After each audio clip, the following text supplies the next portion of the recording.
네, SBS EJ에게 정치가 불타오르고 있습니다. 홍기애님께서 지금 함께 듣고 있는 초등학교 3학년짜리 우리 아들이 그 EJ PD님 헬륨가스 드셨냐고 물어보는데 그냥 불타오르죠. 태양이 헬륨으로 이루어지지 않습니까? 그렇죠? 네. 그쪽은 잘 모르죠.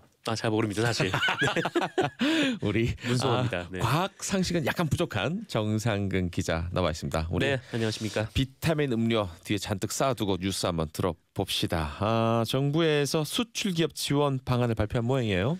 네. 어제 문재인 대통령이 주재한 4차 비상경제회의가 열렸는데요. 이 자리에서 문재인 대통령은 이 코로나 사태로 인해서 직격탄을 맞은 수출 기업 그리고 내수를 보완하고 스타트업 및 벤처 기업을 지원하는데 총 56조 원을 쓰겠다라고 발표를 했습니다. 일단 이 36조 원 이상을 수출 기업에 지원하기로 했습니다. 이 코로나19 사태로 인한 신용도 하락을 막고 또 긴급 자금도 선제적으로 공급하기로 했습니다. 그리고 17조 7천억 원 규모의 이 내수 보완 방안도 마련을 했는데요. 이 정부 부처, 이 공기업 등 공공부문이 앞장서서 살 것이 있으면 앞당겨 사고 또 돈을 또 미리 쓰기로 했습니다. 네. 그러니까 식당에 가서 먼저 돈을 결제를 하고 그다음에 이제 밥을 먹겠다 뭐 그런 취지인데 그리고 민간 소비 참여를 높이기 위해서 이 현금 영수증 공제율도 6월 말까지 한시적으로 80%까지 높이기로 했습니다. 스타트업과 벤처기업에 대해서도 2조 2천억 원 규모의 자금을 추가로 공급하기로 했는데요. 이 문재인 대통령은 가용할 자원을 모두 동원하겠다라면서 이 과감하고 적극적인 재정 투입을 주저하지 않겠다라고 말을 했습니다. 네, 그동안 그 다른 그 선진국들에 비해서 이 GDP 비율이 좀 떨어지지 않나라는 얘기가 있었는데 제가 한번 이렇게 더해봤어요. 지금까지 우리나라는 한 방에 보여주기처럼 막 뭐 500조 풀겠다 막 이런 게 아니라 조금씩 굉장히 신중하게 풀지 않습니까? 네네. 여러 번 했더라고요. 더해봤더니 그렇죠. 약 한 200조, GDP 한 10% 수준이 됩니다. 그렇습니다. 그래요. 자, 우리나라가 또 입국 금지하는 국가들에게 상호 조치한다는 이 기사가 떴는데 이게 듣기로는 굉장히 좋은 조치 같지만 네. 뭔가 좀 강력한 조치 아닙니까? 네, 그렇습니다. 한마디로 얘기해서 우리 국민들의 입국을 막은 국가는 그 나라 국민들도 우리나라에 입국할 수 없다. 뭐 그런 얘기인데 네.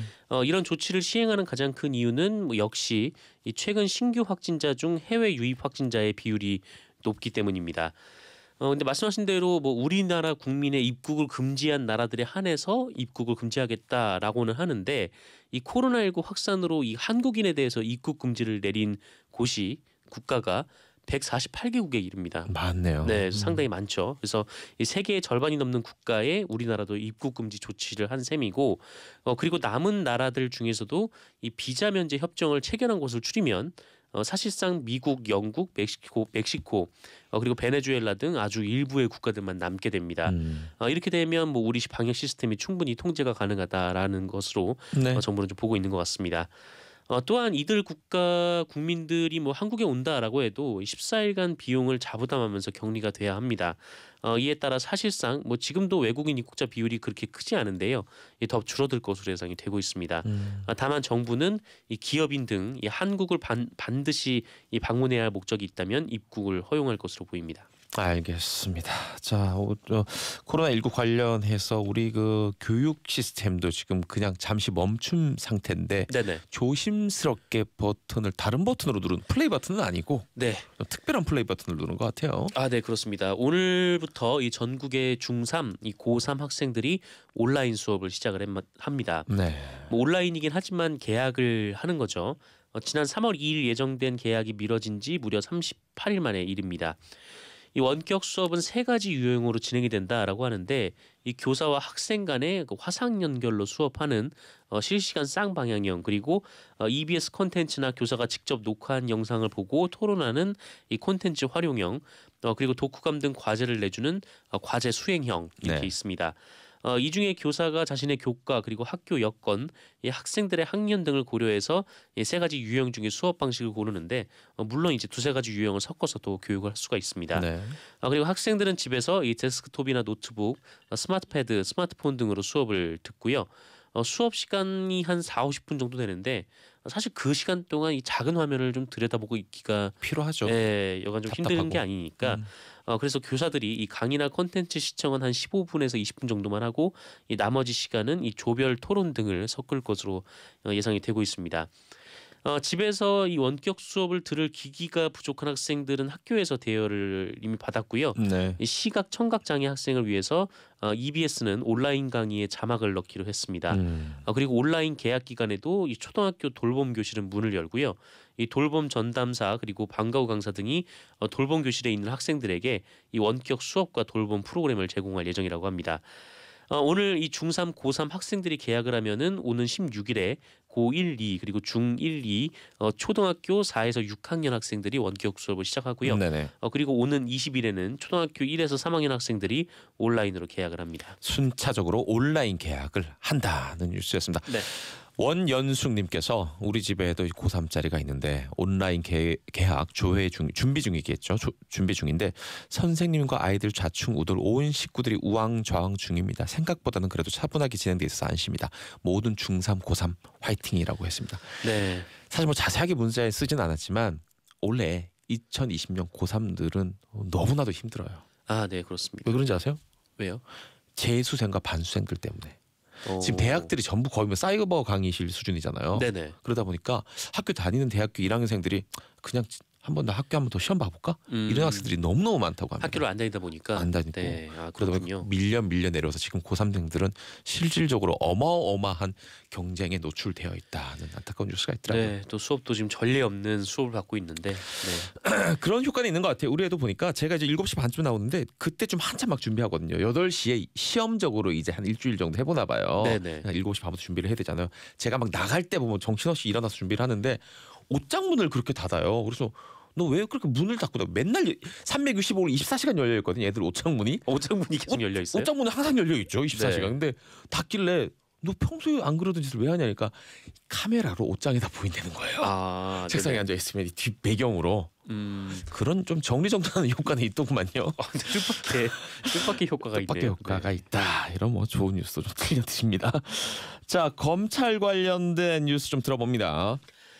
지금 검찰 내부 분위기가 심상치 않습니다. 네. 이 대검찰청의 감찰부장이 그 윤석열 검찰총장에게 이 검언 유착 의혹을 감찰하겠다 이렇게 얘기를 했는데 윤석열 총장이 다른 부서에 또 해당 업무를 맡겼다 이런 소식이 지금 전해지고 있는데요. 이 채널A 기자 그리고 윤석열 검찰총장의 측근인 그 현직 검사장과의 유착 의혹을 제기한 MBC 보도와 관련해서 이 한동수 대검찰청 감찰부장이 윤석열 총장에게 감찰에 착수하겠다라는 보고를 했는데 그걸 문자로 통보했다라는 소식이 먼저 전해졌습니다. 네. 윤석열 총장이 하루 휴가를 낸 날 구두 보고가 아니라 이 문자 메시지로 보고를 했다라는 건데 그런데 또 윤석열 총장이 이 구본선 대검 차장검사를 통해서 일단 이 감찰을 잠정 중단을 시켰고 그런데 이 그 감찰 내용을 대검찰청 내 다른 부서에 또 진상 규명을 맡겼다라고 합니다. 그러니까 감찰부가 있는데 이 인권부에 가서 내부 감찰을 하라 이렇게 지시를 했다라는 것이죠. 좀 이래저래 좀 혼란스러운 상황인데. 그러네요, 진짜. 일단 규정상은 이 감찰부가 총장에게 통보를 하면 감찰에 돌입할 수는 있게 돼 있다라고 합니다. 지금 검찰 내부에 심각한 분위기는 또 있는데요. 이 그저께 그 수원지검 강력부 장모서 기관이 검찰 내부 통신망에서 윤석열 총장의 퇴진을 요구하는 글을 올려서 시끌시끌했습니다. 이 장모서 기관의 해당 글에서 이 총장님과 총장님의 가족분들이 의심을 받고 있는 상황에서 이 그만 측에서 물러나시는 것이 맞다고 생각된다 이렇게 썼고요. 이 해당 게시글에 이문정 부장검사 등 이 몇몇 사람들의 댓글이 달렸는데 이 논란이 커지자 이 장모서 기관은 또 글을 삭제한 상황입니다. 이 윤석열 총장을 향한 이 외부 압박도 좀 이어지고 있는데요. 이 열린민주당 최강욱, 이 황희석 비례대표 후보가 윤석열 총장의 부인 김건희 씨 그리고 장모 최모 씨를 사문서 위조, 주가 조작 등 혐의로 서울중앙지검에 고발을 했고요. 민주언론시민연합은 채널A 기자와 검찰 간 유착 의혹과 관련해서 해당 기자 그리고 보도에 등장한 이 성명 불상의 검사를 협박죄로 검찰에 고발을 했습니다. 반면에 또 검찰의 수사 움직임도 심상치 않은 상황인데 이 검찰은 청와대 행정관의 개입 의혹이 불거진 이 라임 자산운용 사건의 수사팀 인력을 계속 보강을 하고 있고요.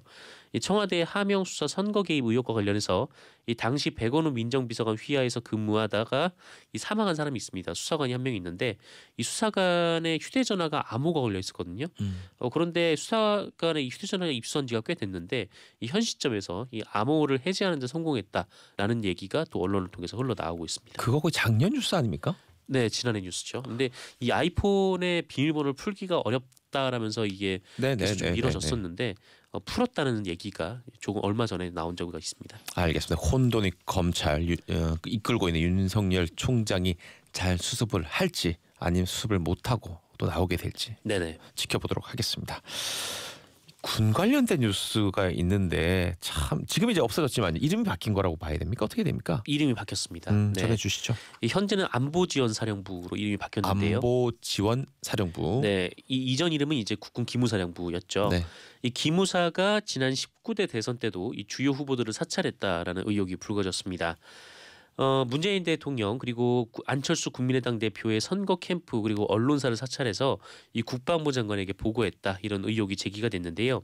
이 군 인권센터의 폭로였고요. 지난해 11월 이러한 내용이 담긴 자료를 입수를 했고 이 해당 자료 중에 42건의 보고에 정치 개입 가능성이 있다라고 어제 밝혔습니다. 그 목록을 보면 이 대선 전에 기무사가 문재인의 문민 국방부 장관 고려 가능성 그리고 이 민주당 내 청와대 안보실 폐지 분위기, 이 최근 안철수 캠프 내부 분위기 뭐 이런 등등의 목록 문서를 국방부 장관에게 보고했다라고 합니다. 또한 이 박근혜 전 대통령 탄핵 국면과 대선 시기에 언론의 최순실 군 개입 의혹 관련 취재설, 홍석현 전 중앙일보 회장 향후 행보 전망, 일부 장군, 이상엽 민주당 국방전문위원과 친분 등등의 언론사와 정치권 관련 정보를 광범위하게 수집 보고한 것으로 나타났습니다. 뭐 아시다시피 기무사는 이제 적의 정보를 취득하는 그러니까요. 국민을 적으로 봤다는 얘기입니까? 뭐 그런 이제 기능을 갖고 있는데 그런데 이 중에 이제 언론의 최순실 군 개입 의혹 관련 취재설 같은 경우에는 당시 청와대 국가안보실까지 보고가 됐었다라고 합니다. 반면에 이 뭐 자유한국당과 바른정당 등 이 보수 정당에 대해서는 뭐 아무 내용이 없었다고 하는데 어쨌든 이 군 인권센터는 이 공정한 대선 관리를 천명했던 이 당시 황교안 권한대행 정부가 이 기무사를 통해서 조직적으로 야권을 사찰하고 실시간으로 보고받은 거 아니냐 이런 의혹을 제기했습니다. 알겠습니다. 보통 해야 할 일을 안 할 때 혼나지만 네네. 가끔은 해서는 안 될 일을 할 때도 혼이 나기도 합니다. 경기도에서 이만희 신천지 회장을 고발했다. 이거 지난번에 계속 이어져 내려오고 있는 코로나19 이 관련해서 뭐 연락처 안 내놓고 이거하고 좀 결이 다른 얘기죠 이번에는. 네 그렇습니다. 왜 고발했냐면 그 이만희 총회장이 이 출입 금지 강제 폐쇄된 곳에 나타났기 때문입니다. 지난 2월 강제 폐쇄된 곳이 있는데 경기도 가평의 신천지 평화박물관 공사 현장입니다. 이곳에 이만희 총회장이 나타났다라는 것이죠. 지난 5일에 이만희 총회장이 강제 폐쇄를 무시하고 이곳에 들어갔고 주민들이 보고 이걸 또 촬영을 했습니다. 시민 정신이네요 정말. 네. 시민 기자. 그렇습니다. 그리고 경기도가 이 증거 영상 그리고 사진을 넘겨받아서 이만희 총회장 등 6명을 경찰에 고발을 했습니다. 감염병 예방법에 따라서 이 폐쇄된 시설은 필수 관리 인력 외에는 들어갈 수가 없고요. 네. 이를 어길 경우 300만 원 이하의 벌금을 물어야 합니다. 이에 대해서 이만희 총회장 측은 이 나무 심기 등 조경 사업을 지시하기 위해서 들어갔다 이렇게 해명한 것으로 알려졌습니다. 그럴 때입니까 지금?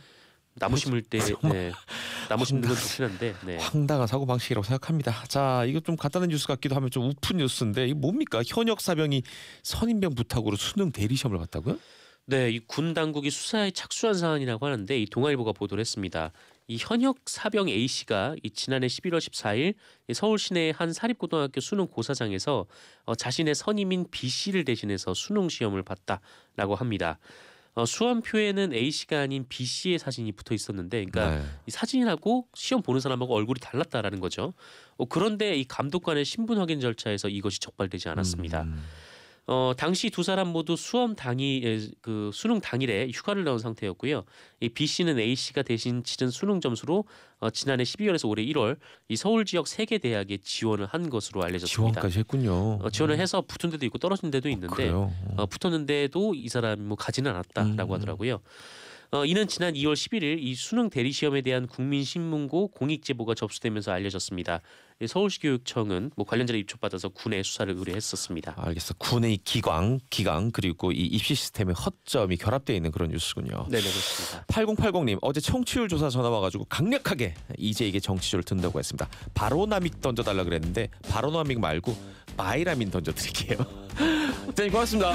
고맙습니다. 네, 뵙고 2부로 갑니다. 정치쇼. 계속되어야 한다. SBS 정치쇼. Show must go on. 쇼는 계속되어야 합니다. 계속되고 있습니다. 이제 이게 정치쇼. 내일은 총선 대비 전화 퀴즈쇼가 있습니다. 잭디하고 이야기도 나누고 총선 관련된 퀴즈도 풀고 또 덤으로 백화점 상품권 갖고 이 가정 경제 보태고 싶다 이런 분들 다 신청해 주시면 됩니다. 샵 1035 샵 1035 50원 100원 문자고요. 무료인 고릴라 댓글로도 받고 있으니까 뭐 간단하게 퀴즈 신청 뭐 퀴즈 이렇게 적어주시면 저희가 잘 모아서 연락드리겠습니다. 뽑아서 물론요. 다 해드릴 수는 없고요. 안유진님께서는 늦어가지고 택시를 탔는데 마침 기사님이 정치쇼를 듣고 계시네요. 타고 가는 20분 동안 이어폰 안 끼고 같이 들을 수 있어서 너무 좋아요라고 했습니다. 아이고 참 최소한 많이 배우고 의식 있는 그런 기사님 아닌가 싶은 생각이 듭니다. 그리고 김수정님께서는 아까 그 정상근 기자 지금 가서 하는 얘기인데 KBS에서 그 라이브 비대위라는 프로그램 보다가 깜놀했다고 정상근 기자님 뭐 거기서도 별명이 정불리다 이런 제보를 주셨는데 메이크업까지 해주나 봐요. 거기는 완전 연예인 필이 났다고 하는데 그럴 리가. 어쨌든 저도 근데 그 방송을 듣고 있었어요. 마침 그걸 듣고 있다 제가 문자를 보냈습니다. 진행자가 주진우 기자인데 뭐 저하고는 이제 안면이 있는 친한 형님이라서 제가 그분이 계속 그렇게 청취율 조사 기간에 청취율 국어를 하더라고. 안 어울리잖아요 주진우 기자하고. 제가 듣다 내가 문자를 남겼어요 주진우 기자한테. 형님 청취율 국어를 하는 거 안 어울립니다. 그건 제가 할게요. 이제 이게 정치쇼 만세. 나 이거 읽어줄 줄 알았거든. 안 읽어주더라고요. 다른 프로그램이라고. 야 그렇게 안 봤는데. 저는 다른 프로그램 진행자들이 문자 보내면 다 읽어드리겠습니다. 프로그램 제목까지 해서. 자 그리고 2352님 문자 마지막으로 읽어드리고 광고 듣고 돌아와서 강양구 기자의 코로나19 브리핑 할 건데 2352님 칭찬인지 뭔지 모르겠습니다. 잭티는 언제 들어도 라디오에 최적화된 보이스예요라고 했는데 잘 모르시는 말씀입니다. 제가 이래봐도 그 비디오에 최적화된 비주얼이 아닌가 싶습니다. 4474님 제가 듣는 라디오 프로가 딱 두 개 있는데 이제 이게 정치쇼 그리고 배성재의 10입니다. 배성재의 10 만세. 이거 봐 읽어드리잖아요 이렇게. 응? 안녕하십니까 강양구 기자님. 네 안녕하십니까 강양구입니다. 코로나19 현재 상황을 좀 더 심층적으로 들여다보는 시간 이제 이게 정치쇼 그중에서도 강양구의 코로나19 스페셜 브리핑 시간입니다. 오늘 조금 시간이 넉넉해서 하나하나 살펴볼 수 있을 것 같습니다. 네. 확진자 수가 50명 안팎으로 유지되고 있는 모습이에요. 어쨌든 네, 월화수 뭐 40명대 그리고 어제 10명대 해서 50명을 전후로 해서 유지가 되고 있는 상황이고요.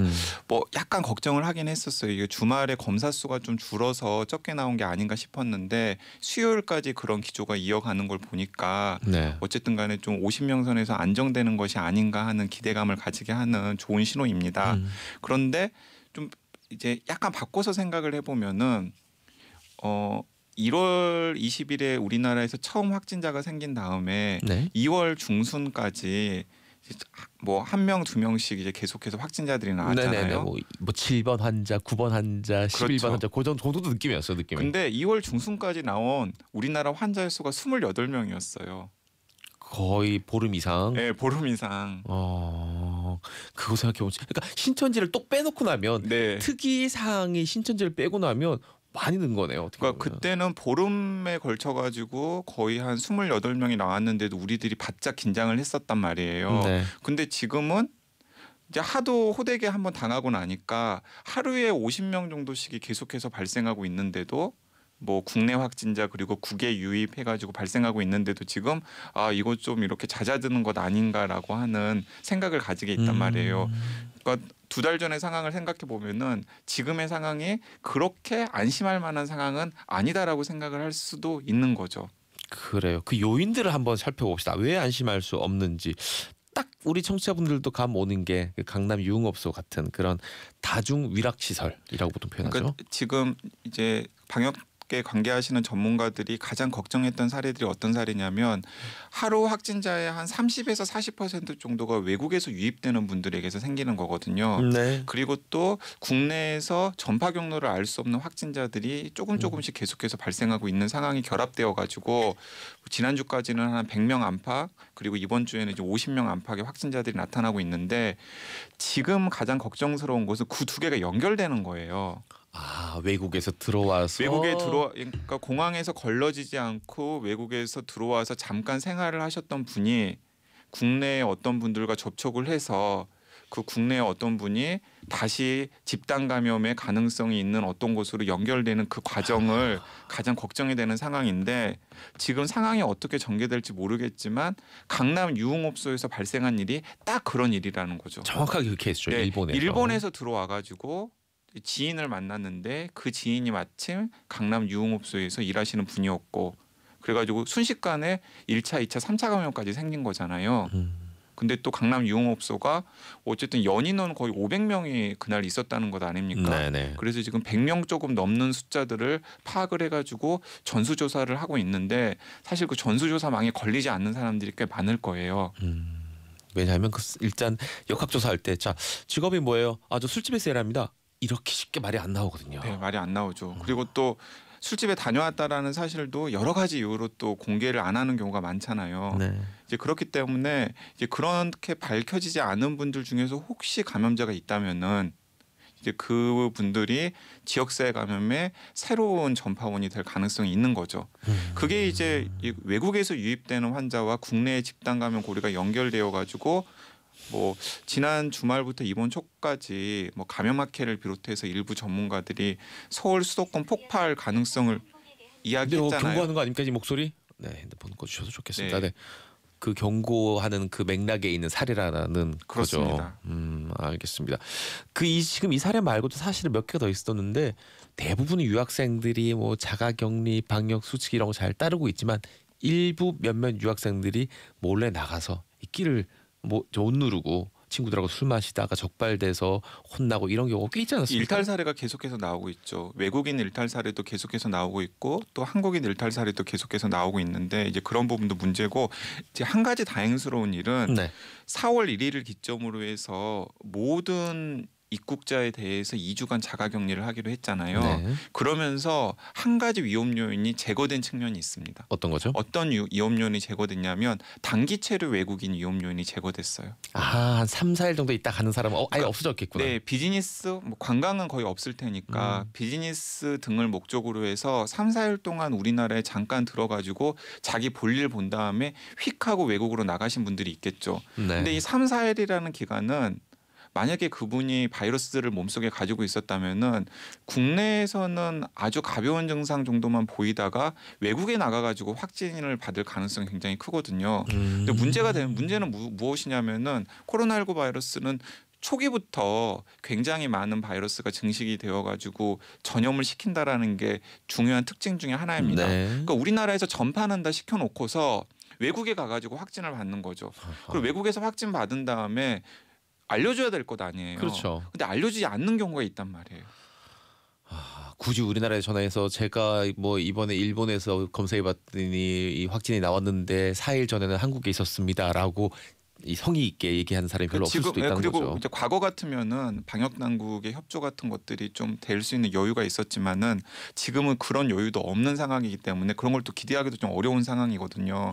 이제 그런 분들이 굉장히 중요한 위험 요인 중에 하나였는데 4월 1일 날 어쨌든 간에 무조건 들어오시는 분들은 2주간 자가격리 하지 않으면 국내 활동 금지 가 전제되어 있기 때문에 사실은 그렇게 단기 체류 목적으로 한국을 방문하는 사람들의 방문을 차단해 버린 거예요.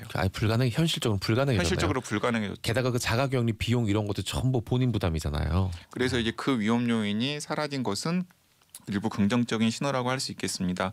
그래서 일단 이번 주 추이를 계속해서 살펴서 50명 안팎으로 나온다 그러면은 어쨌든 지난주 지지난주에 비해서는 상당히 안정화되고 있는 것이라고 생각을 하면 되는데 이제 그것이 지금 이 유행이 뭐 마무리되거나 혹은 끝나가고 있는 국면이라고 절대로 생각해서는 안 된다라는 겁니다. 뭐 아주 요약하자면 두 가지는 한국을 제외하고 한국 주변에 있는 모든 나라들의 상황이 중국 정도 빼놓고는 다 안 좋아지고 있습니다. 지금 이제 막 치솟는 그런 수치들을 보여주고 맞습니다. 있어요. 이제 그게 첫 번째 그러니까 외부 압력 요인은 계속해서 이제 증가하고 있고 그리고 이제 국내에서 외부 압력 요인과 연결되는 감염 그리고 또 전파원을 확인할 수 없는 감염 고리들이나 혹은 집단 감염들이 계속해서 나타나고 있거든요. 네. 가장 이번 주에 이 많은 전문가들이 우려하는 사례는 의정부 성모병원이죠. 네.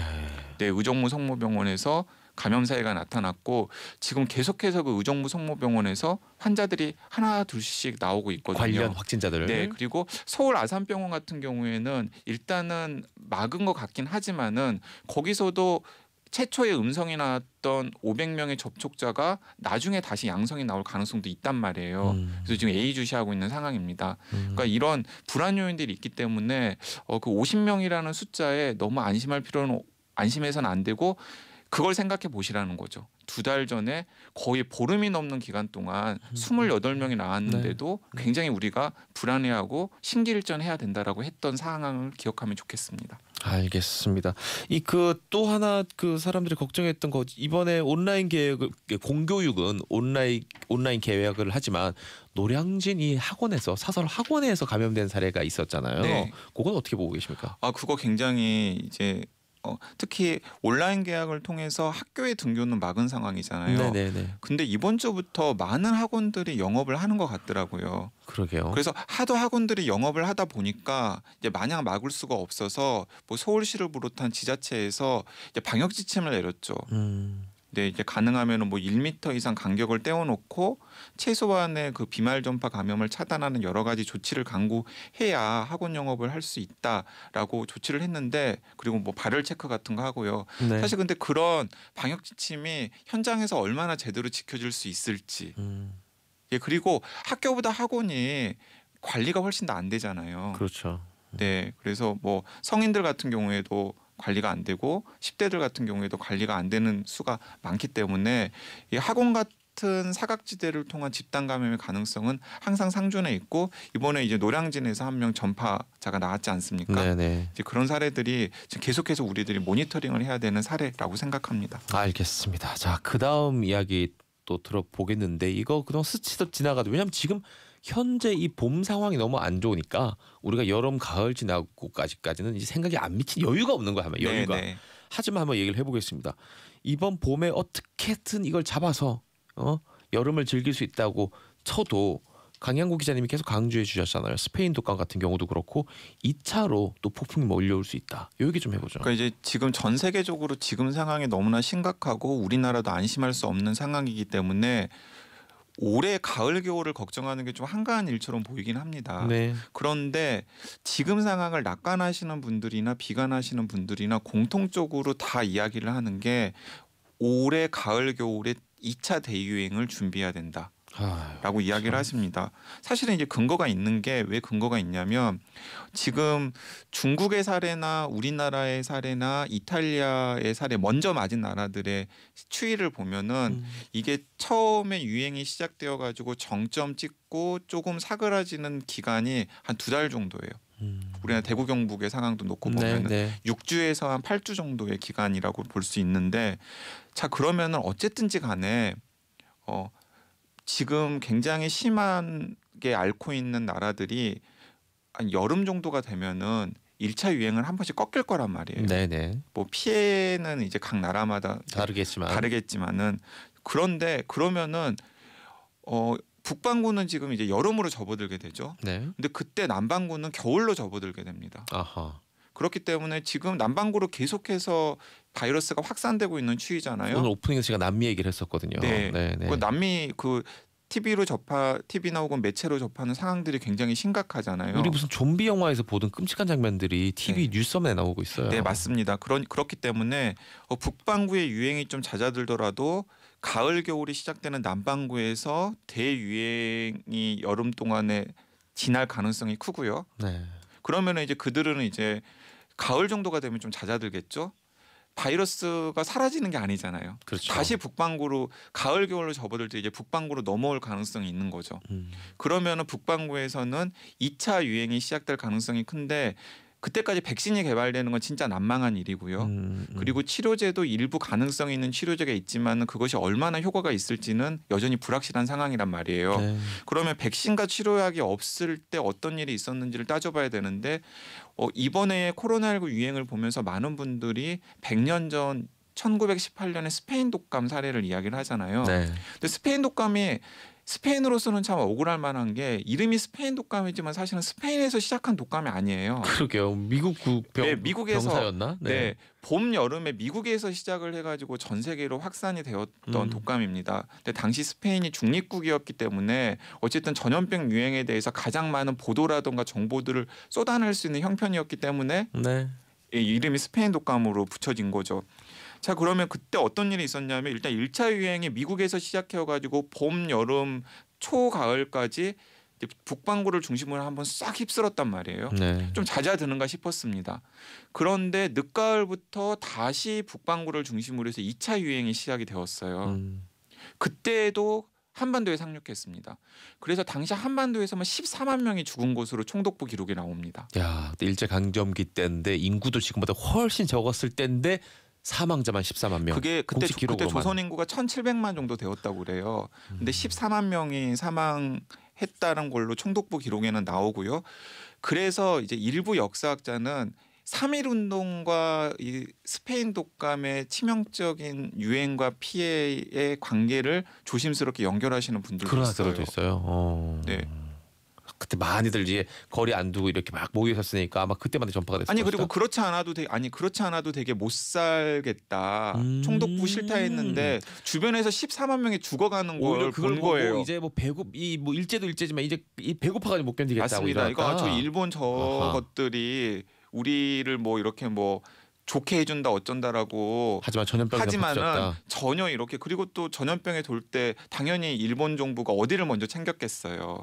자국인들이나 챙겼겠죠. 자국인들을 훨씬 더 챙기고 그러니까 그런 모습들을 보면서 이제 분노에 더 불이 붙었다라고 해석하는 분들도 있으신데 어쨌든 간에 그랬었단 말이에요. 자 이제 그런 사례 역사적인 사례까지 염두에 둔다면은 지금 가을 겨울에 2차 대유행이 생길 가능성을 우리 염두에 두고서 대비를 해야 되고요. 진짜 여러 가지 것들을 지금 걱정하시는 분들이 많이 있습니다. 예를 들어서 서울이나 수도권에서 대구 경북 같은 대유행이 생겼을 때 과연 중환자를 위한 병상은 충분히 확보되어 있는가? 아하. 그리고 또 그 중환자들을 관리할 수 있는 의료 인력은 충분히 확보되어 있는가?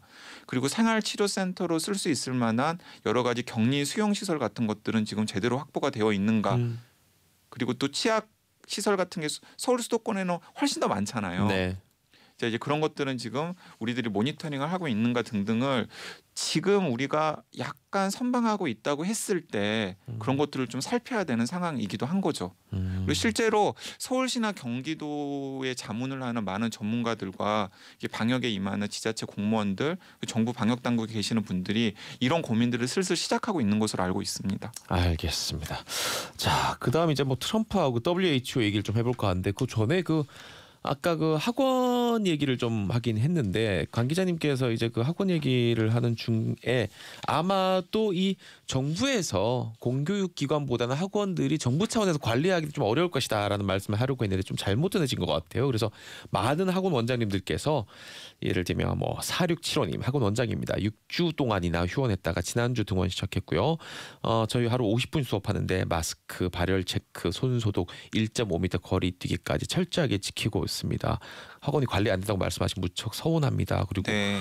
9039님께서도 학원 운영합니다. 정말 꼼꼼하고 열심히 소독하고 열재면서 운영하는데 섭섭합니다라고 했는데 그 말씀이신 거죠? 정부 차원에서 관리가 공교육만큼은 쉽지 않다. 네, 그리고 이렇게 잘하시는 분들이 있는데 네, 꼭 이제 좀 느슨하게 하시는 분들이 있잖아요.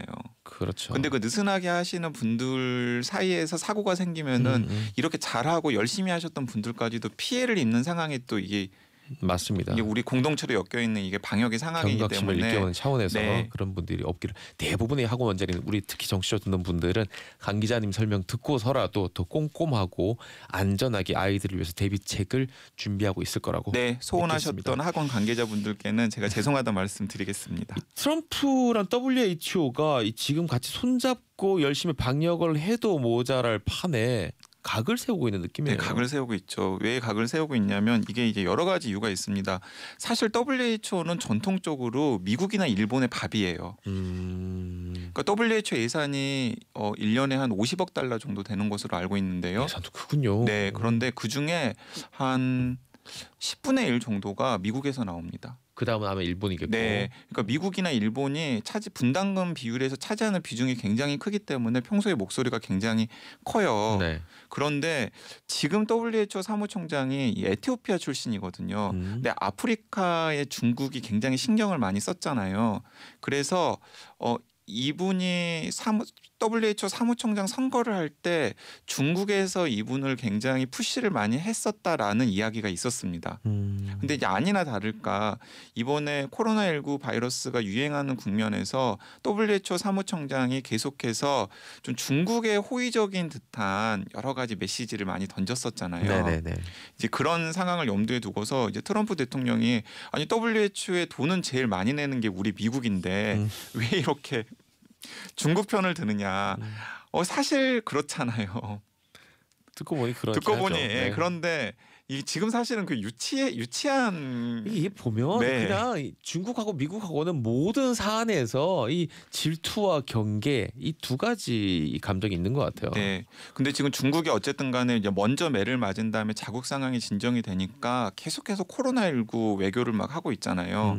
뭐 성능이라든가 이런 것들에 대해서는 약간 미지수이긴 합니다만은 막 동유럽 같은 곳에 진단 키트 같은 것도 막 보내주는 쇼를 하고 네. 아마 아프리카나 남미 같은 경우에도 계속해서 손을 내밀 가능성이 큽니다. 네. 이제 그런 것들을 견제하기 위한 일종의 조치이기도 한 것으로 보입니다. 더구나 또 이 트럼프 대통령이 세계 경찰을 노골적으로 난 포기하겠다. 난 그냥 우리나라는 챙길랜다. 난 못하겠다라고 한 상황에서 그럼 우리 중국이 세계를 돌보겠어. 이런 느낌으로 이런저런 액션들을 취하는 것 같아요. 질문 하나 왔네요. 우리 애청자 이재성님입니다. 몽이님. 네. 어제 SBS 뉴스를 보니까 면 마스크의 한계를 또 얘기하는 보도가 있었다. 저는 평소에 사람들 있는 곳에서만 면 마스크 위주 쓰는데 이 사람들 많은 곳에서도 KF 뭐 8094 이런 걸로 쓰는 게 맞는 걸까요? 네, 그 연구를 했던 서울 아산병원의 연구진의 내용을 제가 아주 잘 알고 있습니다. 설명해 주시죠. 네, 관여했던 분들이 또 지인이기도 하고요. 그것은 무엇이냐면은 음압병실에서 실제 환자가 네. 바이러스를 배출하는지를 여러 가지 마스크로 실험을 해본 건데요. 마스크 쓰고 기침을 해보란다든지. 네, 마스크 쓰고 기침을 해보라고 한 다음에 20cm 앞에서 그 양을 재본 거예요. 실험 방식이. 네, 20cm 앞에서. 진짜 20cm. 네, 코앞에서. 사실 20cm라는 거리는 키스할 때 빼고는 안 만들어지는 거래요. 그래서 그랬더니 N95 마스크 외에는 면 마스크뿐만 아니라 뭐 덴탈 마스크 등 모든 마스크가 20cm 앞에서 바이러스를 굉장히 많이 내놓는 환자가 기침을 할 때는 바이러스가 일부 새어나왔다라는 게 그 연구의 핵심이에요. 자, 그렇기 때문에 몽이님이 일상생활에서 막 기침을 심하게 하는 사람 앞에다가 얼굴을 들이대고 있을 가능성은 없잖아요. 굳이 뭐 뽀뽀를 그리고 하려고 설사 들지 않는 그렇다고 이상. 하더라도 몽이님께서 면 마스크든 다른 마스크든 뭔가 마스크를 쓰고 있으면은 감염의 가능성 훨씬 더 차단됩니다. 알겠습니다. 여기까지 듣겠습니다. 고맙습니다. 네, 감사합니다. 3부로 넘어갑니다.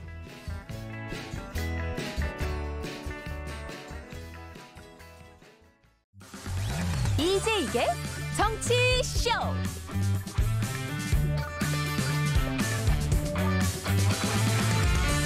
네, SBS 이게 정치쇼 4월 9일 목요일 생방송으로 진행 중입니다. 목요일 나눈 고수다 시간입니다.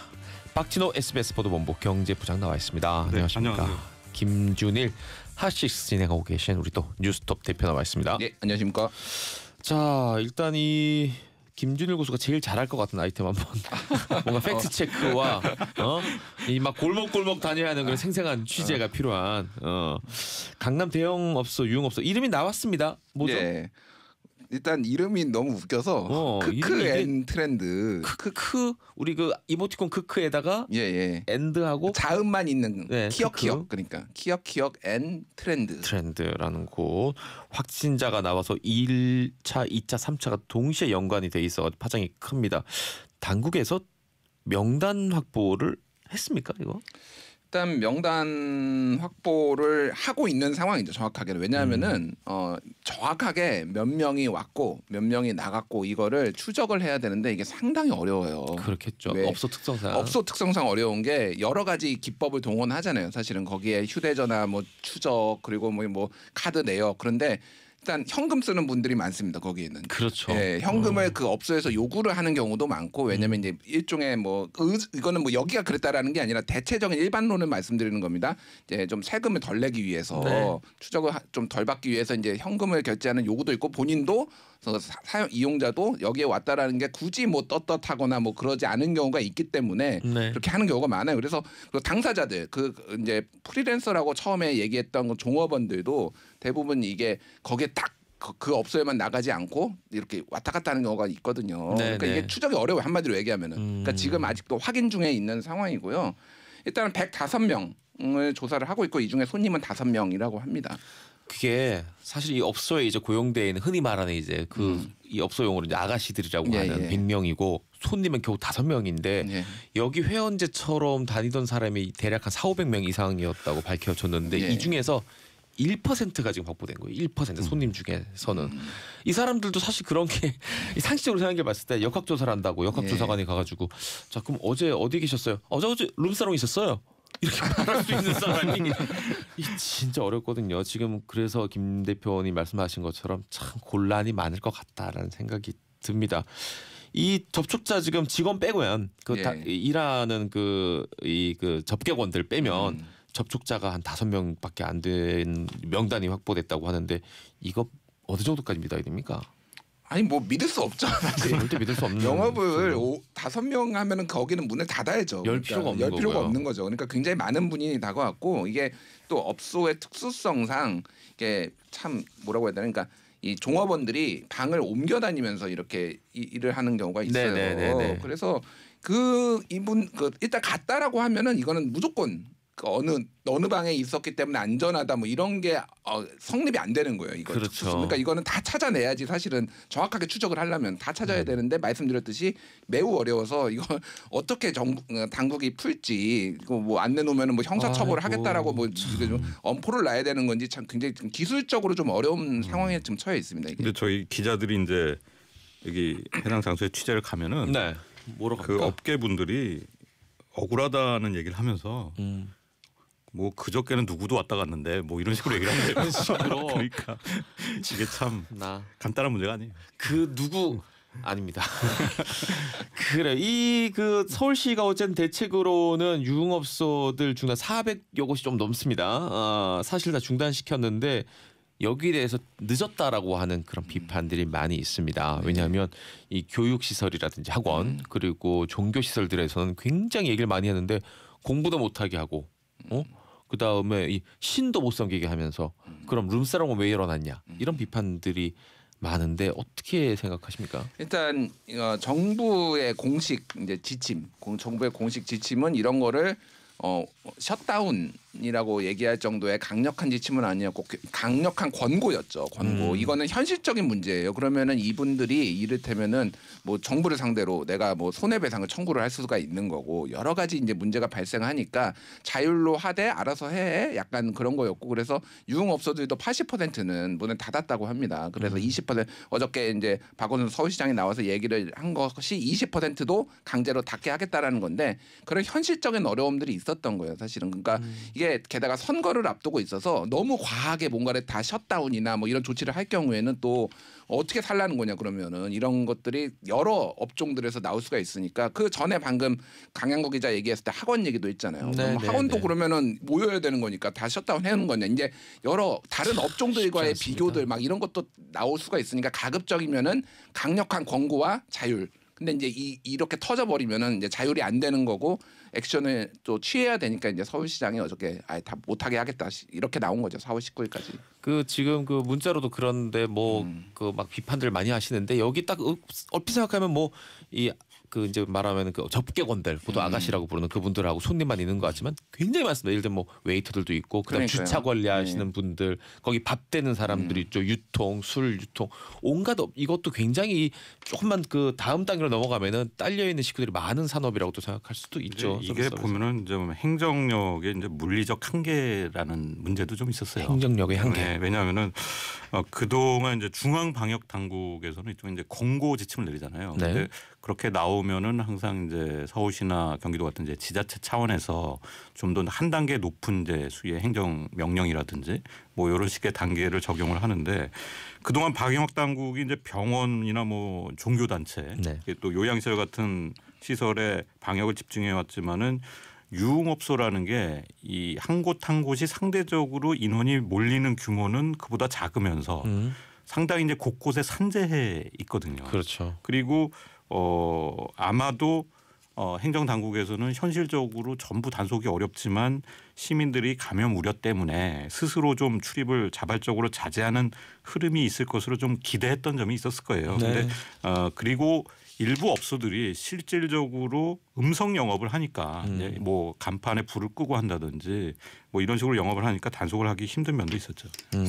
어쨌든 수도권 감염 폭발 우려가 계속 나오는 상황에서 제일 말하자면 원치 않았던 그런 상황이 발생한 거라고 볼 수 있겠네요. 네.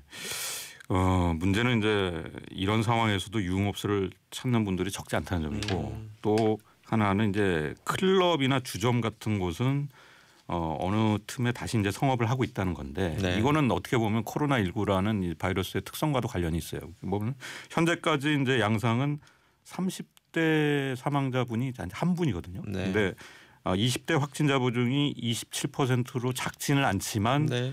중증인 비율은 또 젊은 층에서는 낮다는 점에서 확실히 젊은 층에서 경각심이 덜하고 또 이런 상태에서 이 다중시설을 오가면서 바이러스가 이제 은근히 확산을 하게 되면은 취약층인 고령층에게 전파가 되면서 되게 치명적일 수 있다는 거. 그래서 이제 당국이 우려하는 이제 폭발적 감염이라는 표현을 쓰는 것 같습니다. 알겠습니다. 자, 코로나19 바이러스 이 정도로 마무리하도록 하고 통합당 이 소식 좀 들어봅니다. 어제 뭐 차명진 후보 난리였습니다. 막말로. 예. 두 명의 후보가 연이어 제명된 상황이죠 지금.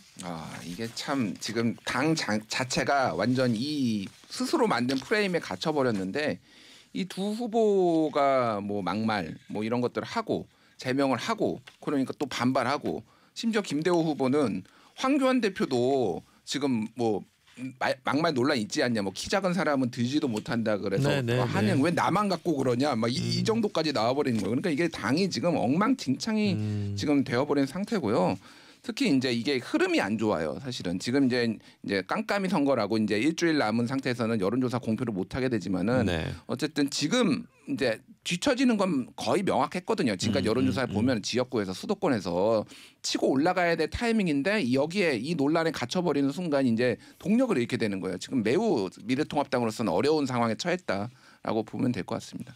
제명 절차를 좀 봅시다. 제명되면은 후보 자격이 자동적으로 상실되는 건가요? 그건 아니죠. 일단 재심 과정까지 과정이 있고. 거쳐야 되는데 일단 뭐 미래통합당에서는 재심한다고 바뀔 거 없다라고 얘기를 하는데 이제 현실적인 문제가 있는 게 이미 그 투표 용지가 이미 인쇄가 됐어요. 네네네. 4월 6일에 기준으로 이제 인쇄가 되거든요. 그러면은 제명을 한다고 해도 미래통합당 뭐 2번 누구 이제 후보 이름이 찍혀 있습니다. 그러면 유권자들 입장에서는 그냥 이제 뭐 지지하는 분들은 또 가서 찍는 거예요. 그래서 이게 효과가 얼마나 있느냐라는 건데 두 가지, 그러니까 이 두 후보의 공통점이 지지율 차이가 1위하고 좀 많이 났어요. 사실 더블 스코어로 나서 어차피 미래통합당 입장에서는 사실상 힘들다. 끝까지 가도 그러니까 좀 부담 없이 사실은 이제 제명을 하면서 좀 이거를 반성하는 모습을 이제 보여주려고 하는 그런 것들이 있었던 거죠. 그래요. 급하게 김종인 이 선거대책위원장이 사과했네요. 예, 사과를 했고 이거는 뭐 일단 본인들이 실수를 한 거기 때문에 안 좋아요. 매우 흐름이 안 좋고 뭐 막말에 대해서 사과를 지금 안 하고 이게 내일 모레까지 이틀 더 간다라면은 본인들은 지금 그 미래통합당에서 밀고 있는 거는 조국이냐 경제냐 이제 약간 이상한 구호긴 한데 조국을 살릴 것이냐 경제를 살릴 것이냐 자기들을 찍으면은 경제를 파탄난 경제를 살릴 수 있다라고 하는데 그거가 지금 싹 들어갔잖아요. 그 구호들이 그렇죠. 이 막말로 다 가려졌어요. 그러니까 이거는 오늘까지 수습을 못하면은 사실상 선거는 일당은 거의 힘들다라고 볼 정도로 지금 위급한 상황이다라고 봐야 될 것 같습니다. 저 지금 기사 확인하고 있는데 그 김종인 총괄 선대위원장 그리고 신세돈 공동 선대위원장 박형준 공동 선대위원장 3명의 그 지도부가 고개 숙여 또 허리 숙여 이제 사과를 하고 한 번만 더 기회를 달라 이런 표현까지도 썼네요. 김종학님께서 잭디 죄송한데요. 청취자분입니다. 어제 차명진 후보 막말이 뭔지 좀 알려달라 그러는데 구체적으로 방송에서 언급하기 조금 불편한 부분이 있습니다. 설명을 좀 네, 설명을. 드릴게요. 네. 네. 그러니까 차명진 이게 맥락이 있어요. 작년 4월 15일에 본인의 페이스북에 차명진 후보가 이를테면은 뭐 세월호 가지고 적당히 좀 해라 뭐 찜쪄 먹고 이렇게 하라라는 건데 그게 왜 그 발언이 4월 15일에 작년에 나왔냐면은 이 세월호 유가족 대책 협의회들이 세월호와 관련돼서 구조를 안 한 것과 그다음에 은폐를 하려고 했던 사람들을 고소고발을 했습니다. 그때 이제 황교안 대표가 당시 법무부 장관으로서 이 사건을 은폐하려는 의혹이 있으니까 고발 대상에 들어간 거예요. 그래서 차명진 의원이 명확하게 좀 우리 황교안 대표 적당히 좀 괴롭혀라라는 거를 메시지를 거기에 명확하게 준 거예요. 그러니까 눈에 들어온 거죠. 그걸로 어쨌든 공천까지 받았어요. 뭐 그걸로 받았는지는 알 수 없으나 그렇게 해석이 될 수밖에 없는 거예요. 그러니까.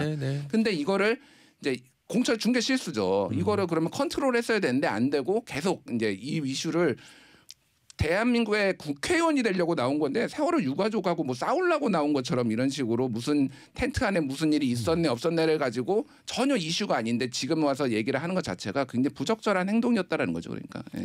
그래요. TV 토론회 과정에서 이제 했던 발언이었죠. 예. 뭐 그 세월호 유가족분들이 광화문의 전 텐트 안에서 굉장히 문란한 행위가 있었다라고 본인이 어떤 기사를 여기서 이제 그런. 우리가 되돌아봐야 될 거는 그 차명진 후보의 공천 과정이었던 것 같아요. 제가 개인을 뭐 강하게 비판하고자 하는 건 아니지만 보면은 정치에 그렇게 관심도가 낮으신 분들 입장에서는 차명진 후보가 이번 선거에 나왔었어 하는 분들도 많습니다. 그 말은 예, 그 전에 했던 막말의 그 파문이 워낙 컸었기 때문에 그렇죠. 공천을 받은 것 자체가 좀 의문이다라는 반응을 보이는 분들도 꽤 있어요. 그래서 결국 이제 이번 행태는 그 공천 과정이 사실상 방조한 게 아니냐 이런 비판이 나올 수 있습니다. 알겠습니다. 사실 뭐 저희 그 정치쇼만 해도 뭐 한 1년 전만 해도 차명진 전 의원이 바로 제 옆자리에서 같이 방송을 했던 또 분이에요. 저희랑 오랫동안 저랑 방송을 했었는데 우리 청취자분들 굉장히 불쾌하셨을 수도 있을 것 같아서 제가 괜히 또 미안한 마음이 들고 그러네요. 사과드리겠습니다. 국내 1위 배달 앱입니다. 배달의 민족 줄여서 배민이라고들 많이 부르죠. 요금제 개편하면서 수수료 때문에 역풍을 맞았는데 이게 좀 엉뚱한 데로 번지는 느낌이에요. 지자체에서 그럼 우리가 배달 앱 만들어 보겠다. 내가 한번 해보겠다. 이것 또한 좀 논란의 여지가 있어 보이고요.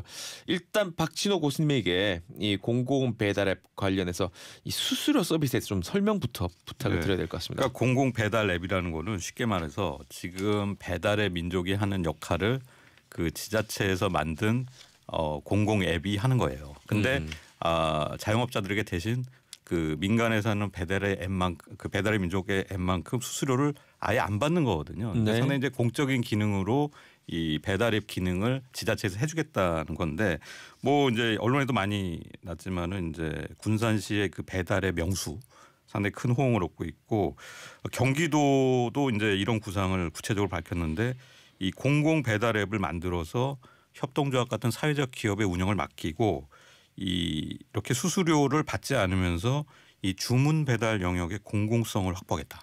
또 소상공인의 보호 효과를 내겠다. 이런 취지로 지금 추진을 하거든요. 근데 네. 이재명 경기지사 이제 뭐 그제도 이제 화제가 됐지만은 사실 이제 배민이 이 수수료 논란에 대해서 굉장히 이제 사과를 했는데 네. 이 사과에 대해서도 미안하다고 해줄게. 그러나 계속할 거야라는 태도가 아닌가 이렇게 평가절하를 했어요. 그래서 이 얘기는 독과점으로 막힌 영세 자업자들을 위해서 오솔길이라도 만들어야 된다. 뭐 이런 취지라고 얘기를 했습니다. 이 독과점 지금 들여다보고 있는 곳이 공정거래위원회죠. 네. 독일 업체 그 딜리버리 히어로 관련해서 지금 2위, 3위, 요기요 배달통까지 다 지금 네. 인수하는 상황이니까 지금 뭐 움직임 같은 게 포착되는 게 있습니까? 공정거래위원회에서는? 또 잠시 자세히 말씀드리겠지만은 원래 지금 배민 입장에서는 지금 배달의 민족과 그 독일 자본인 딜리버리 히어로 네. 그러니까 이제 그 쉽게 생각하면 우리가 잘 아는 이제 요기요 여기와 이제 기업 결합 심사를 진행하는 그런 과정에 있었거든요. 그래서 네. 사실 배민의 입장에서는 이전 요금제가 대형 식당들이 광고 노출을 독식하는 체계였다는 비판이 많았기 때문에 네. 이걸 바꿔서 이 기업 심사 과정에서 좀 우호적인 여론을 얻고 싶은 생각이었는데 지금 상황이 완전 반대로 가버린 셈이 됐어요. 그래서 이 공정위는 오히려 이번 결합심사에서 이번 수수료 개편 논란을 집중 조사하겠다. 이런 방점 밝혔고 특히 배민이 더 곤란해진 건요. 이제 공정위가 이게 사실상 사상 처음인데 이게 배민의 이른바 그 데이터 독점, 그러니까 정보 독점 문제를 조사하겠다고 밝힌 거예요. 네. 이게 뭐냐면은 이게 배달 앱이라는 특성상 플랫폼의 고객 정보하고 또 손님들이 좋아하는 선호 메뉴, 그게 제일 큰 자산이죠. 예, 사실. 그리고 주문 시간대나 지역 이런 아주 방대한 이 소비 패턴을 알려주는 정보가 있는데, 흔히 빅데이터라고 네, 표현하는. 예. 근데 네. 이게 기업이 요기요하고 합칠 경우에 이런 정보가 한 업체의 독점이 되면서 사실상 다른 경쟁 사업자가 탄생할 여지를 막는다. 이런 판단이 오게 되면 이 기업 결합 심사가 굉장히 배민 측에 어렵게 가는 거거든요. 어허. 그래서 이번 수수료 판문이 배달의 민족에는 상당히 아픈 부분이 될 가능성도 나오고 있습니다. 그 기존의 세계에서는 그 이 기업 결합 심사 공정거래위원회에서 할 때 논리가 두 가지였잖아요. 그러니까 딱 그 자영업자들한테 음식 배달하는 것만 놓고 보면 독점이지만 그게 아니라 서비스 영역을 확장해서 보면 우리만 알고도 우리보다 더 큰 공룡들이 많이 있다. 이게 어째 네. 독점이냐 이런 논리였는데 김준 대표님 어떻게 보십니까? 그러니까 그거를 이제 그쪽 용어로 시장 획정 문제죠. 시장을 뭐 어떻게 획정, 획정하느냐? 어떻게 하느냐. 그래서 이게 대표적인 게 예전에 네이버가 독점이냐 아니냐를 가지고 공정위하고 네이버하고 붙은 적이 있어요. 네. 그럼 검색 시장으로 따지면은 지금은 이제 뭐 구글이 많이 올라오기도 했으면 아직도 네이버가 검색으로만 따지면은 한 70% 이상. 그러면 거의 독점인 거죠.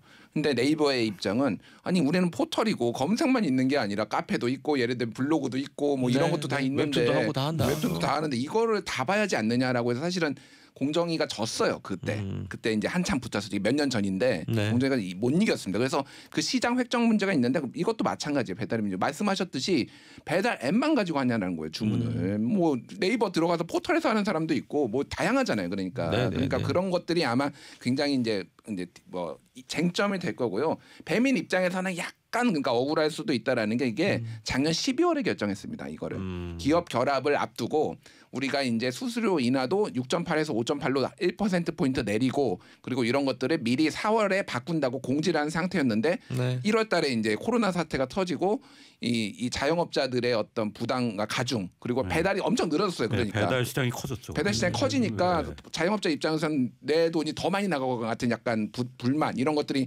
딱 맞물린 거죠. 근데 좀 연기를 했어야 됐다. 그러니까 정무적으로 정치적으로 네네네. 판단했어야 된다 이런 부분이 남는 거죠. 기업 결합 심사가 끝난 뒤에 차라리 추진했으면 좀 나았을. 배민 입장에서 보자면. 배민 입장에서 보면 그렇죠. 자 기자님, 이 스타트업 업계 민간 영역에서 봤을 때 공공앱에 대한 시선은 어떻습니까? 그러니까 처음에는 이 스타트업 업계에서 좀 지켜보다가 이쪽에 이제 그 정부 공공앱 얘기가 나오고 이제 이게 불매 운동으로까지 번지니까 네. 그런 얘기를 하는 거예요. 수수료가 문제가 있다고 해서 정부가 직접 배달 앱을 한다는 게 과연 합리적인 거냐 이런 거죠. 그래서 만약에 백화점 임대료가 높다고 정부가 백화점을 할 수는 없는 거 아니냐. 근데 그렇다면은 만약에 독과점의 횡포가 나타난다면은 법에 따라서 규제를 해서 수수료를 낮추게 유도하는 게 합리적이지. 네. 이렇게 되면은 배민도 나름대로 독자 영역을 발굴해서 사업을 한 건데 이런 스타트업을 하는 업체들은 다 비슷한 처지에 몰릴 수 있는 거 아니냐는 우려가 나오는 거예요. 지금 그 입장에서 그 말씀해 주시는 청취자분들도 있습니다. 오세훈님도 자본주의 사회에서 어쨌든 시장이 맞게 된다고 봅니다. 배민에 관련해서 저렇게 하다 보면 또 다른 저렴한 수수료 업체가 나와서 경쟁이 자연스럽게 되면서 이 문제가 해결될 수도 있고요라고 했고 0710님 비타민 받으셨던 분이네요. 비타민으로 써있네. 공공배달앱 취지는 좋은데 수수료를 아예 없앤다 이건 아니 듯합니다. 왜냐하면 개발을 운영하는데도 세금이 드니까 그쪽에 수수료 안 받으면 시민들이 그 수수료를 메워줘야 되는 거 아닙니까? 그러니까 일리 그 지적이네요. 문제가 있는 게 배달을 시켜 먹는 사람은 특정인이고 네. 세금으로 하면은 그 지역에 있는 모든 사람이 내는 거고 왜 이 사람이 시켜 먹는데 나는 시켜 먹지도 않는데 내가 세금 낸 걸로 운영이 되느냐 이제 이런 논리도 사실 네. 있거든요. 이게 약간 어려운 문제예요. 그래서 이게 지금 이 사람들이 워낙 많이 쓰다 보니까 이 관련해서 댓글이 너무 많이 오고 있는데 이거 하나 읽어볼게요. 오현정님인데 저도 그 어플이 있는데 치킨만 시켜 먹거든요. 그런데 우리 신랑이 동네에 깨끗한 기름 쓰는 그 다른 치킨집이 있다고 해서 그 집에 지금 저 전화 주문을 해서 먹고 있어요. 저는 여러 가지 닭을 먹고 싶은데 참 김 대표 말씀하셨지만은 이게 공공 앱을 하면은 자영업자분들에게는 상당히 이제 무료니까 좋은 거지만은 네네. 다른 이제 시민 납세자들이 문제가 되거든요. 그래서 이 공공성이 발휘가 되려면은 공공 앱을 쓰는 만큼 이게 가격에 반영될 필요는 분명히 있습니다. 그래야 좀 형평성 논란에서 벗어날 수가 있는 거죠. 어쨌든 지금 배민에 대한 그 국민 여론 굉장히 안 좋은데 예. 이 정도로 정말 잘못을 했나 싶은 판단에서 어떻게 보십니까? 제가 보기에는 수수료를 낮춰야 돼요. 이게 요금 체계 자체보다는 수수료가 높기 때문에 지금 불만이 있는 거거든요. 그래서 그 합리적인 해법을 좀 찾아볼 수가 있는 필요가 있는 것 좀 같습니다. 많이 벌었으니까 이렇게 욕 먹을 때는 조금 수그리는 자세도 필요하지 않나 이런 뭐 개인적인 의견도 듭니다. 두 분과도 말씀 고맙습니다. 예, 감사합니다. 이제 이게 정치쇼 아직 4부가 남아 있습니다, 여러분.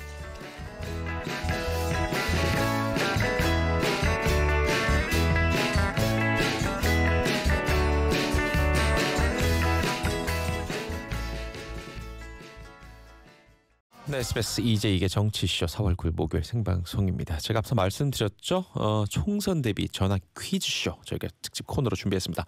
전화 연결해가지고 저하고 뭐 이런저런 사는 얘기도 좀 나눠보고 그리고 총선 관련해서 이 퀴즈도 풀고 백화점 상품권도 겟하고 이런 분들 이렇게 원하는 분들은 샵 1035 50원 100원 또 고릴라는 무료로 댓글 달면 신청 가능합니다.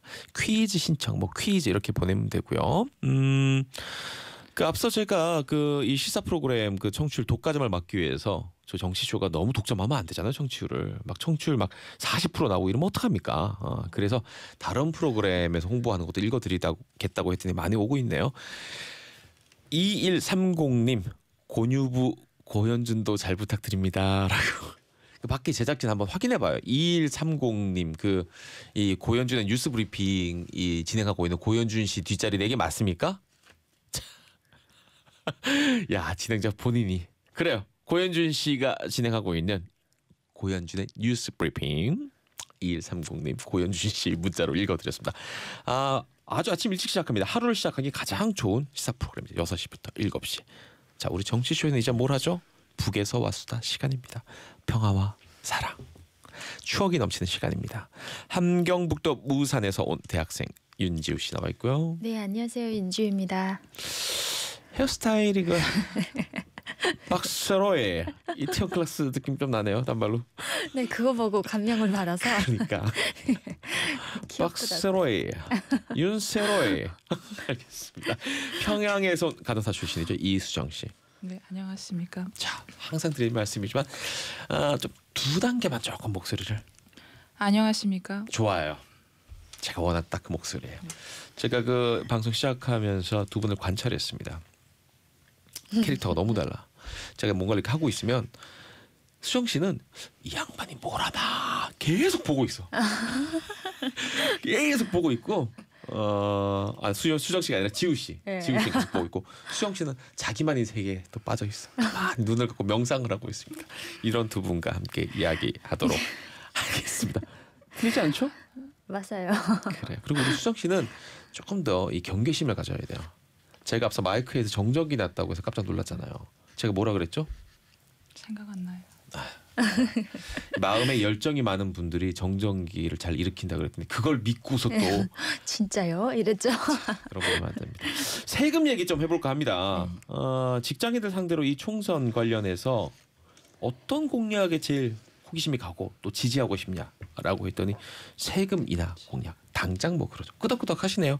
공감합니까? 저도 바라니까요. 그걸. 조금 더. 진짜 그 한국이 너무 세금을 많이 내는 것 같아요. 예를 들어서 이제 내가 돈을 쓰고 싶잖아요. 네. 그러면 또 부가가치세를 내야 되고 네. 내가 돈을 벌고 싶으면 또 소득세를 내야 되잖아요. 근데 고름고름 돈인 거예요. 숨을 쉬어도 진짜 세금을 내야 하는 판이니까 너무 많다는 거는 저도 인정하는 것 같아요. 제가 보기에는 언니가 세법 공부를 하잖아요. 네. 하니까 더 잘 아는 것 같아요. 근데 저 같은 경우에는 얼마 전까지 그 부가세라는 거 몰랐어요. 그래요? 내가 뭘 살 때 돈을 내야 된다는 거 몰랐고 공부를 하면서 학문을 배우면서 이런 게 있다고 해서 그 다음에 영수증 보니까 있더라고요. 인버스 펀드는 알지만 부가세 모른다. 세법은 또 다른 분야니까요. 알겠습니다. 북한에 그런 이런 게 없다는 얘기 아닙니까? 잘 모른다는 얘기는. 그럼요. 북한에는 세법이라는 게 없을 뿐더러 대신에 그 재정 부기 학교라는 건 있어요. 약간의 가르쳐는 주는데 2년제. 다시 뭐라고 재정 부기 학교. 아 우리 그 주삼 부기할 때 예, 있긴 재정 있는데 그 한국은 이제 그 국회에서 제정된 세법에 따라서 종합 소득세도 내고 이제 그 법인세도 내잖아요. 근데는 북한에는 세법이 없다 보니까 매일과 같이 이거 내라 저거 내라 하는 식으로 일률적으로 인민반이나 학교 회사들에 이제 그 부담을 줍니다. 그때 거두는 거군요. 그때 매일. 그러니까 그 세금의 값이 액수가 매번 달라지는 거예요. 이를테면 뭐가 있습니까? 언제 그 예를 들면 백두산 지원료 내라, 인체보험, 백두산 지원금. 백두산 지원금? 예, 백두산에 또 뭘 이제 건설하는데 거기에 해당한 지원을 내라. 거기 몽땅 국민들한테 이제 걷어내는데 또 인체보험료. 그건 여기로 말하면 건강보험료예요. 인체보험료라고 하니까 내가 어디 전시될 것 같고 막 그런 느낌이 드네요. 근데 그거는 그냥 낼 뿐이지 그에 대한 혜택은 없어요. 인체보험료. 예, 또 덜격대 지원금. 뭐요? 덜격대 지원금. 돌격대한테 지원하는 세금. 그러니까 뭐냐면 이번에 국가에서 예를 들어 운동센터를 건설한다 하면은 덜격대가 이제 그걸 건설하잖아요. 거기에 드는 세멘터 자재를 몽땅 다 국민들이 이제 돈을 내야 되는 거예요. 그게 몽땅 세금이죠. 알겠습니다. 지우양은 뭐 북한에서 경험한 이런 세금 관련된 이야기 있습니까? 매일매일 이제처럼 언니가 말씀하신 것처럼 걷어내다 보니까 저희 지역에서는 제가 잘 아는 이모가 이런 말을 했어요. 아니 이거는 뭐 월세가 아니라 일세야 이러면서 이야기를 했는데 사실은 북한에 세금이란 말 자체가 없잖아요. 그리고 세금이 없는 나라라고 가르쳐져요. 네네. 근데 그러다 보니까 이제 나만의 월세는 사실 집을 빌려 쓰고 내는 달달이 내는 세금이잖아요. 근데 월세를 월마다 내는 세금으로 잘못 알고 있었어요.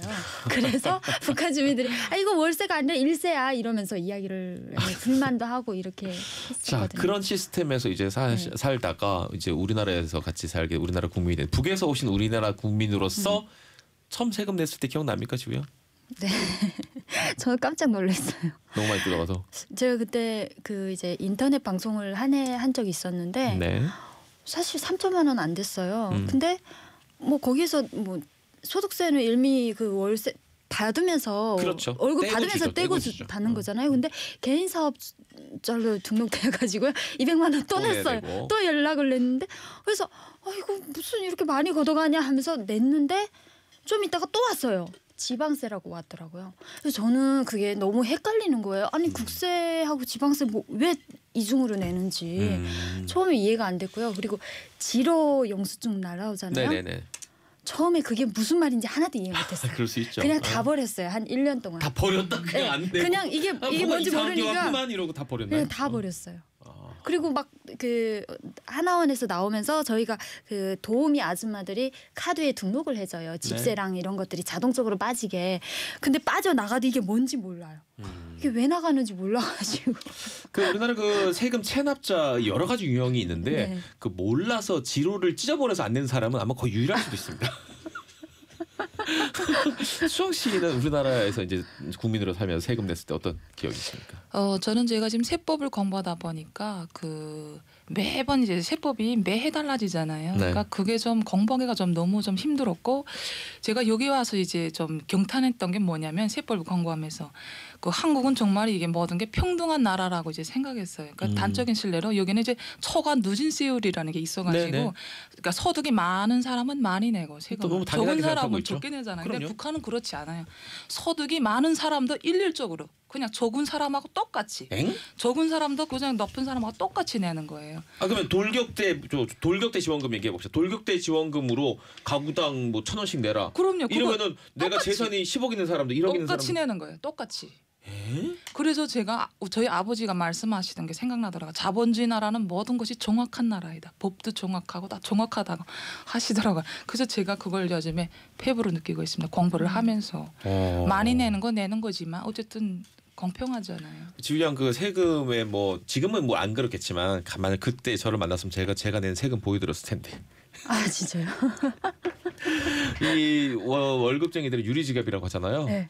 그냥 내가 듣고 있던 연봉하고 받아보면 잘못 나왔네 월급이 이런 생각이 처음에 듭니다. 지금 밖에서 우리 엔지니어 감독님하고 우리 이준원 PD하고 끄덕끄덕 내가 회사에서 인사팀에서 들은 월급하고 다른데 이런 생각이 많이 들죠. 그렇다면 북한에 세금이 없으니까 세무사 뭐 세법 공부하는 사람도 없습니까? 공부하는 사람 많죠. 없는데 왜 공부를 해요? 많은데 세법이라기보다도 여기 와서 이제 그분들이 말씀하신 게 보니까 여기 와서 배워보니까 어느 정도는 비슷하대. 예를 들어 차변 대변 하는 거는 비슷하다고 하더라고요. 기장하는 거. 그러니까 저쪽에는 차방 대방이라고 하지만 예, 한국에서는 차변 대변 이거는 비슷하다고 하더라고요. 알겠습니다. 직장인들 아까 제가 뭐 금방 얘기했지만 북한 직장인들은 그럼 어떻습니까? 세금이 없으면 다 줍니까 그냥? 있어요. 세금이 있어요. 그러니까 말만 없는 거구나. 네, 말만 없고 그 월급에서 아예 줄 때 이제처럼 다 차감해서 주는데 어떨 때는 조금 더 부과되기도 하고, 그러니까 뭐 경조사금 같은 것도 월세 그 세금처럼 다루거든요. 경리원이 이제 월급을 나눠주기 전에 경조사금을 한 뭐 2,000원 중에서 500원씩 걷어요. 그러면 1,500원만 주는 거잖아요. 거기에서 또 어떨 때는 뭐 백두산 지원금, 충성의 자금, 뭐 연구실 건설 이렇게까지 다 차감하고 나면 마이너스가 걸릴 때가 있어요. 뭐라고요? 마이너스가 걸릴 때가 있어요. 진짜예요. 이게 왜냐면 북한 월급이 직장인들이 받는 월급이 2,000원이라고 했잖아요. 네. 평균적으로. 근데 2,000원이 쌀 500g 값이에요. 그러다 보니까 뭐 이제 세금 같은 거 제하고 나면 마이너스가 잡히는 건 당연하고요. 이거 웃을 일 아니구나. 진짜 네. 너무 조금 받네요.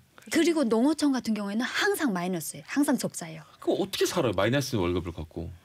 그러니까 그냥 하는 거지. 이번에 일수 월급 뭐. 받은 거 가지고 작년 적자를 메우고 또 이렇게 해서 받는 거죠. 야, 그 북한에서 그런 식으로 이 성실하게 노동하고 월급 받아서 재산을 모은 이건 상상하기가 불가능하네요, 아예. 처음에 제가 외국 영화를 봤을 때 월급으로 살아간다고 하더라고요. 외국 영화 탁 접했을 때 그게 이해가 되지 않았어요. 저는 저게 가능한 일일까?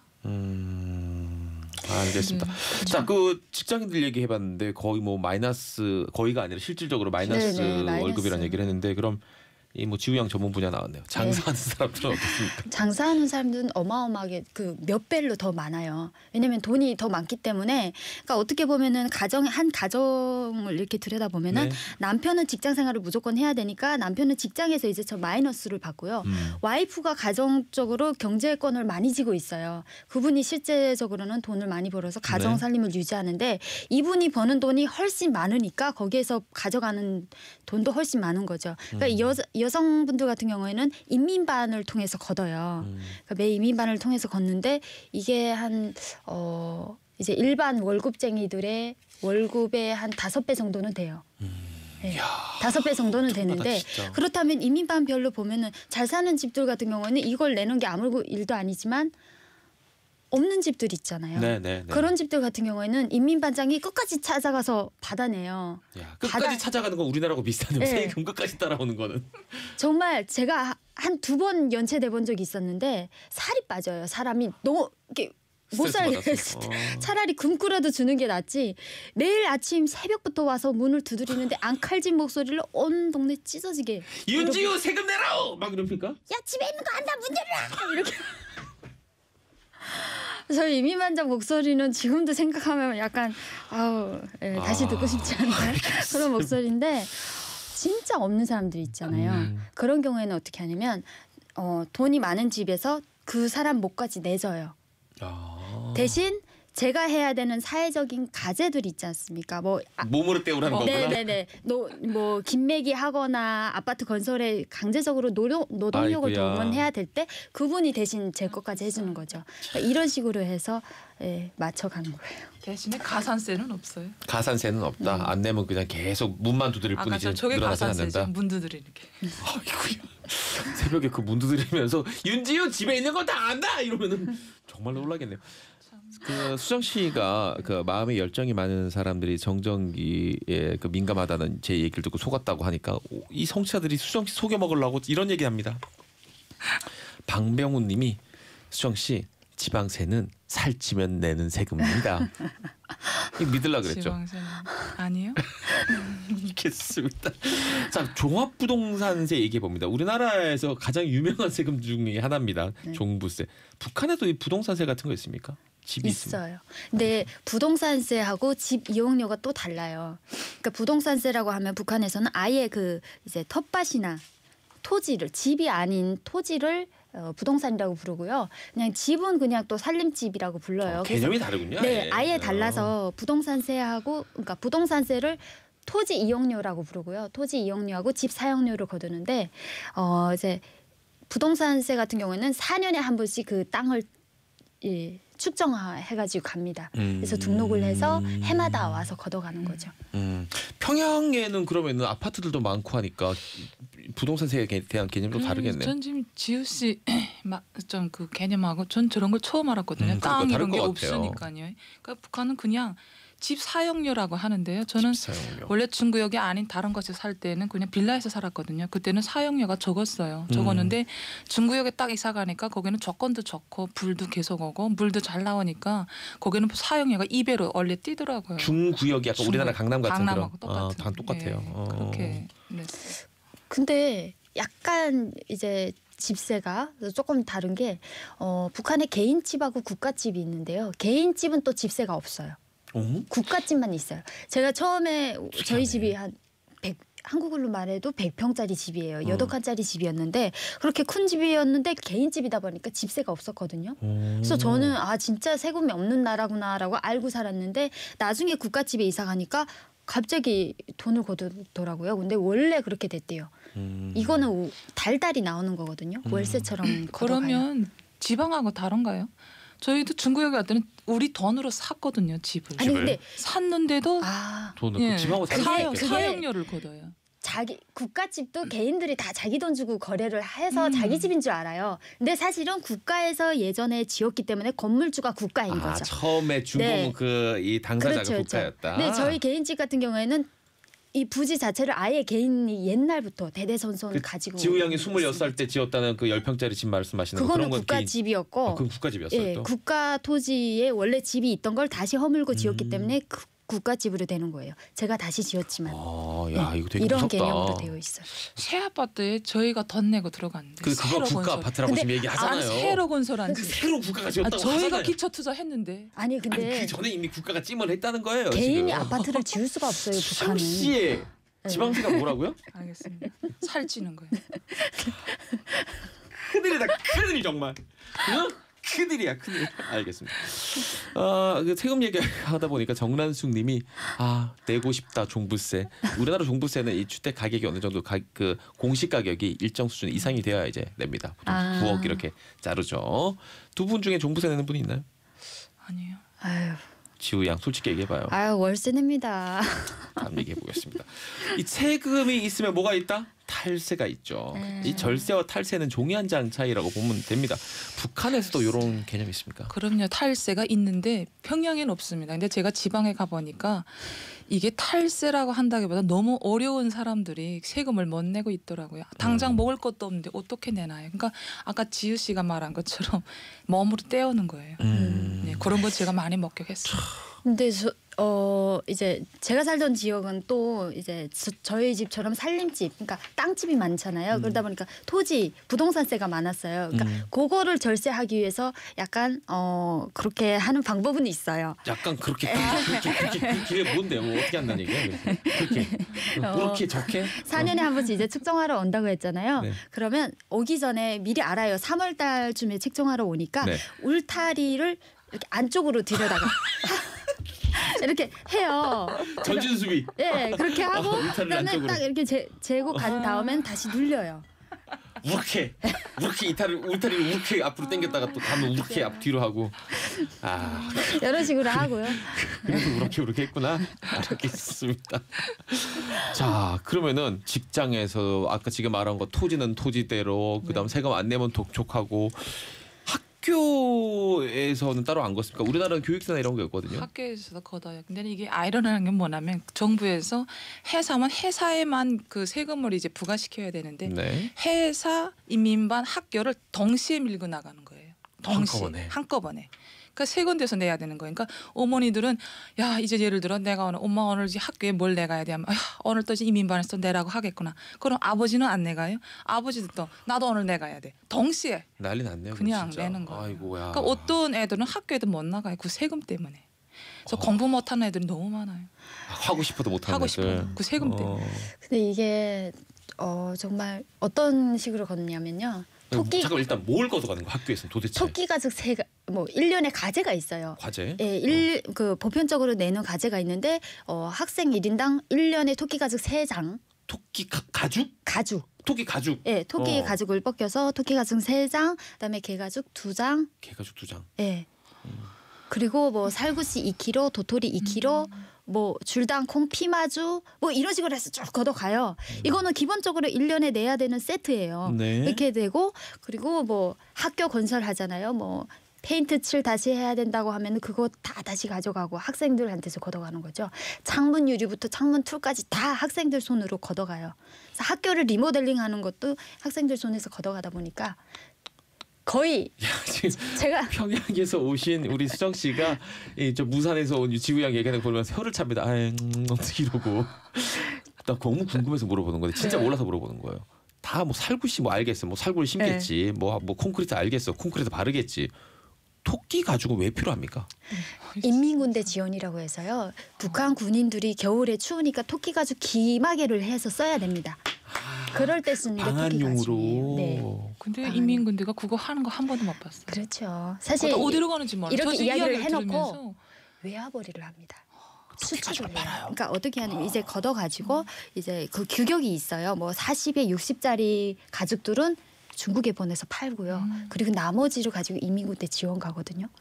예, 이렇게 해서 시에 이제 외화 자금을 충족하는 그럼 거죠. 결국 이 그 학생들한테 이거 받아가지고 자기 돈벌이 하는 거군요. 네, 그래서 아이고. 제가 초등학교 때까지는 인민군대 지원이라고 하다가 나중에는 그게 이제 다 들통 나니까 충성의 외화 자금이라 이렇게 불렀었거든요. 지키고 나니까 네. 어쩔 수 없이.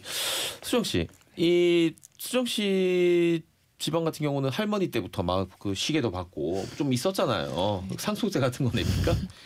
북한에는 상속세라는 건 또 없고요. 그 예를 들어 이제 아버지 어머니하고 살다가 아버지 어머니가 돌아가시잖아요. 그러면 네. 자연스럽게 이거는 자식의 집으로 되는 것이고 네. 예를 들어 자식이 없는 덕거노인 경우에는 이제 그게 자동적으로 국가 몰수가 되는 거예요. 결국 평양시 같은 경우에는 그 집안에 누구 하나 죄를 지어서 교화소에 들어간 가족이 있으면은 지방으로 추방되잖아요. 네. 그러면 그 집이 내가 산 집임에도 불구하고 국가에서 무상 몰수를 해요. 그 집을. 그러니까 아니, 나가는 집은 빈털터리로 황당하네. 나가야 돼. 황당한 일이 한두 진짜 가지가 아니에요. 황당하네요. 거래등 같은 그 집도 무상으로 내놓고 와. 쫓겨나가요. 제가 한국에 올 때 그 집이랑 뭐 가전제품 다 두고 왔잖아요. 그렇게 되면 원래는 친인척이 있는데 우리 삼촌이나 이모들이 가져가야 되잖아요. 네네네네. 국가에서 다 뭐 아예 들어가지도 못하게 해서 사진첩 한 장도 못 꺼냈대요. 탈북도 마찬가지라는 네. 얘기예요. 그러면은. 그치, 탈북은 완전 위험하게 보는 거니까. 다 국가에서 아유, 그건 진짜 좀 국가 소유물이에요. 그래서 대부분들이 아깝다. 이제 탈북하시기 정도가 전에 다 명의를 고쳐놔요. 친척 이름으로. 아. 이런 식으로 해가지고.